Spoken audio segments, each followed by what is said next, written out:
সপ্তাহব্যাপী ব্যস্ত সময় পার করার পর সোমবার শেষ হয় আন্তর্জাতিক মুদ্রা তহবিল IMF এর প্রতিনিধি দলের ঢাকা সফর। শেষ দিনে গণমাধ্যমে সংবাদ বিজ্ঞপ্তি পাঠিয়েছে সংস্থাটি, যার শুরুতেই সাম্প্রতিক গণঅভ্যুত্থানে আহত নিহতদের প্রতি গভীর শোক জানিয়ে এমন কঠিন সময়ে বাংলাদেশের জনগণের পাশে থাকার আশ্বাস দিয়েছে IMF।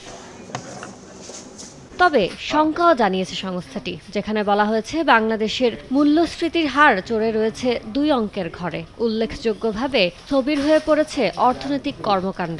আন্দোলনের কারণে অর্থনৈতিক অস্থিরতার পাশাপাশি যোগ হয়েছে বড় আকারের বন্যা। লেনদেনের ভারসাম্য পরিস্থিতির অবনমনের কারণে বৈদেশিক মুদ্রার রিজার্ভে দেখা দিয়েছে বাড়তি চাপ। কমে গেছে রাজস্ব সংগ্রহের গতি। এমন সময় এমন ঘটনা ঘটেছে যখন ব্যয়ের চাপ বেড়েছে ও পুঁজিভূত হয়েছে অভ্যন্তরীণ বকেয়া।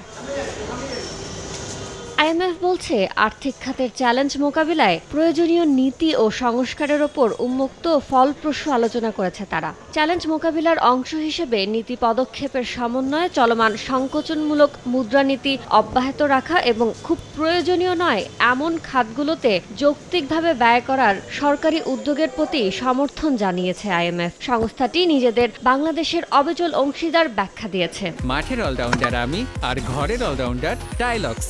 টাইলক্স টয়লেট ক্লিনার, ক্লিন মানেই টাইলক্স।